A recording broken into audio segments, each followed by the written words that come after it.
aqoonyahanadii hore oo systemka dadka I don't last section proportion from here last sister quanta compilation dawladdu xukuumaddu. Assalaamu calaykum waraxmatullaahi wabarakaatuh kulanti wanaagsan iyo soo noqod mar kale magacaygu waa Farxaan Janka kaga daawanaysan waa Farxaan official maanta aan dadka dadweynaha reer Bacawat wax weydiinaysa xir bararka iyo maxaa laga bixi doona insha Allah adar su'aal baan ku weydiinaya sixir bararkan iyo dhaqaalaanta waddanka ka jira maxaa laga bixi karaa maxaa ay ku wada bismillaahir rahmaanir rahiim waxa sixir bararka kordhiyay waxa weeyaan dawladaha istilay dawladii waaweynaba istilay midda kale Soomaaliland de waxay dirato mooyaan hadda waxba ma dhoofiso waxa allaale waxay dhoofisaa ma jiro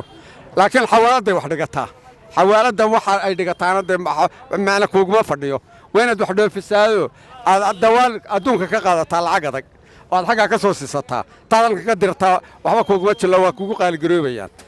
sonkortii ahaan jirtay 24 yaa 48 maraysa halkaasuu sixir bararku gaadhay wixii soo celiyaana waa dagaalkaas oo Ilaahay inaga qaboojiyo waa iyadoo aynu wax dhoofinno waa iyadoo aynu isna afgaranno inaga ruuxana wajiga iska xaganayna waa iyadoo aynu safgaranno iyadoo aynu dhulka dusno iyadoo aynu wax yare baamstariganu yara furfurmo hadda inaga lafteena dhul badan bay naga soo oodan tankaradu waxay ka soo qaadaan dhul sidaalkoodii qaali garoobay baamstari gooniina waa leeyahay oo baamstari madax banaani ma leh warqabataynta iyagayna saaraya kuwaasuna marka waxaan idin sheegayaa ilaa dagaalku joogsado ama aynu wax dhoofinno oo wax la soo dhow waxaynu dhoofinno wax ku soo rogno sixir bararku saasoo ahaanaya aad baad taashay rabayna ku weydiino waxa weeyaan wala socota Soomaaliland baa marxaladeeda wala socota macna dhaqaale halkay marayaan ka maxad ka leedahay waxaan ka leeyahay dayaca waxa biya dadka iska leh ayaa dayciisa biya sixir bararka ka hadla wax maareeya haddii ay safkartaan dadka jooga ee mas'uulka looga dhigay mas'uulka isaga sixir bararku jabay dhibaataduna iyada baxaysa ha loo fiirsado si meeshaynu qasaaro tahay inaynu faa'iidan hayno hal laga daayo qaylada dalka Ilaahay baa jecel dalkan nabad baa caga loogu soo celiyay dalkiisina hooyu jooga dadkiisii waa nool sixir bararka iyo dhibaatada iyo qayladu waxay ku jirtaa afkaran la'aanta Soomaaliland ha laga joojo maxaa laga bixi karaa sixir bararka laga bixi karaa walaalnimo iyo gacan isqabsi magar iyo wada tash aad baa mudan waxaan kale dadkii waxba lama noola saakayna u daran tahay oo sonkortii 48 maraysa ya baabuurtiina waa taadeedo raashinkii waa taa ka tagtayba ya marka haddaan si degdeg wax looga qaban de ayaan dhow wax la heli doonaa dad gaajo u baqti ya bens saasan ka qabaa maxaad kale weydiinaysaa maxaa laga bixi karaa dhaqaale xumada maxaa laga bixi karaa de dawladda wax ka qabata iyo tala laga bixi karaa iyo Ilaahay oo dela bariyo aad baa way bismillaahir rahmaanir rahiim inta kulay waddanka wada aragtaano waxaan ku weydiiyay xaaladda Soomaaliland adag bay maraysaa maanta hadday tahay mid siyaasadeed iyo hadday tahay mid waxaan ku weydiiyay sixir maciishadeedba maciishada maanta waxyaabaha ugu qaalisan ee dadku waxaan ku weydiiyay xoogga ay u tabayaan oo waxyaabaha badan anigu aan oran karo way sababi kartaa maciishada waxa weeyaan shirkadaha gaarka ah ee kootada loogu xidhay inay keenaan alaabta soo dajiyaan oo ka soo wareedaan wadamada kale caalamka sixir bararku kulli caalamka oo dhow ka jira laakiin sababta koobaad ee Soomaaliland sababaysa waxa weeye waa taas weeye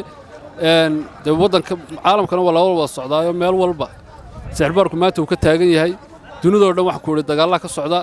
waxaan ku wada mid siyaasad dhaqaale ka socota siyaasad waxaan ku wada dagaal ba ka socota laakiin xukuumaddeena waxaan kula talin lahaa inay shacabka hoos u eegto oo maanta aan lagu mashquulin in dadka lagu majahaababiyo ururaal furanayna xisbigana ayaa hadalkan yiri xisbiyada mucaaradka ama la heshiinayna oo marba dheeg aan loogu dhigin laakiin dadka hoos loo eego abaara jira imka hadeer shir baa socda shir baa socda ku saabsan aasaaska Soomaaliland dhaqaalaha maxaa laga bixi karaa siyaasadda kale dhaqaalaha waxa laga bixi karaa dadka oo isu tabaruca oo ganacsatadu ay hoos u eegto dadka jilicsan oo ay xukuumaduna ay ku bushkarayso ay ku riixdo in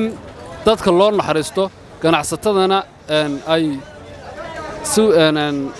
si waafaqsan sharciga dawliga inay dadka ay ugu adeegaan oo nin walba wuxuu doono aanu siinin aad iyo aad jananka aad baan u salaamayaa horta waxyaabaha sixir bararka keena ama waxyaabaha dhaqaalaha saameeya markaynu ka hadalno ama aynu ka sheekayno sixir bararka horta Soomaaliland sixir barar macnaha qeyr leexada ka socda waxyaabahaana waxa sababaya kulay wasaaradda jirta la raahdo wasaaradda dhaqaalaha ayaa markaa maamusha ganacsigan macnaha maciishadan inta la siinayo xaddiga la siinayo tusaale ahaan oo kale xaddiga la siinayo maanta baradhada ama basasha wasaaradda markaa goyso qiimaheeda laakiin wasaaraddii qiimaheedii ma goyso laakiin qof kasta wuxuu siinayaa sixir gooniya macnaha sixir isagu markaa uu goostay waan markaa dawladdii ka madax bannaan markaa haddii ay dawladdu sixirka goyn lahayd horta sixir bararka maxaa laga bixi karaa baa taala sixir bararka waddanku wuxuu soo saaro aw samaysto waa inay dawladdu qiimaha lagu iibinayo shayga waa inay goysaa waxa yimi wixii waddanka kale laga soo iibsanayay ee macnaha la keenayo waddanka taana mas'uuliyaddeeda iyo awooddeeda waxa la wasaarad baana markaa shaqadan maamulkeeda iyo macnaha inuu sixir bar dhaco in sixir bararka hoos loo dhigo waxaan ba wasaarad ba u qoondaysay laakiin wasaaraddii arrinka ka shaqalada ama macnaha maciishadii hoos u dhig lahayd shaqadeedu way qabtay sababtoo tahay waxa weeye waxa maanta magaalada lagu kala iibsanayo shidaalka Soomaaliland waxa 100 waxa filayaa inuu yahay 170 270 ma filayaa Ethiopia waxa waa 130 qoysas dhameystiran marka waxa weeye waddanka waxa dibadda uga imanaya waa inay kantaroolshaa qiimaheeda iyo macnaha bayska lagu iibinayo waa inay dawladdu kantaroolshaa aad iyo waxa weeye magacayga waxa la yiraahdaa Axmed Cabdi Colow sixir bararka waddanka ka jira dhibaato ayuu nagu hayaa waxaan ma jirin waa imtixaan xagga Rabbi inaga yimi dadku waa inay Ilaahay ka baqaan oo Ilaahay ka cabsadaan oo ay ka daayaan dadka ribada iyo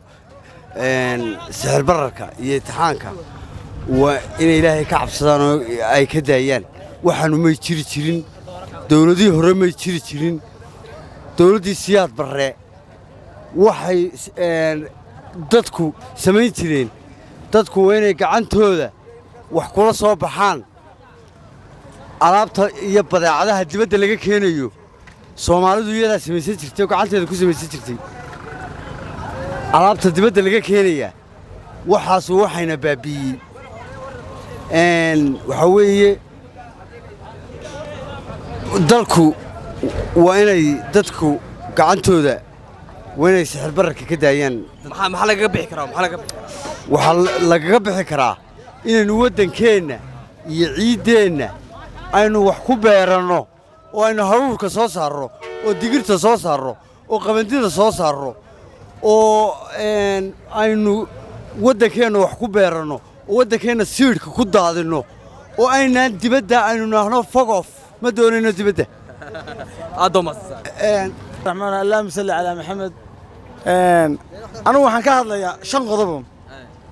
madaxweynaha jamhuuriyadda waxaan leeyahay horta wax laga hadlaya kaliya wax weeye sixir bararka laga hadlay madaxweynaha xaagil oo soo kama hadlay sixir bararka ka hadlay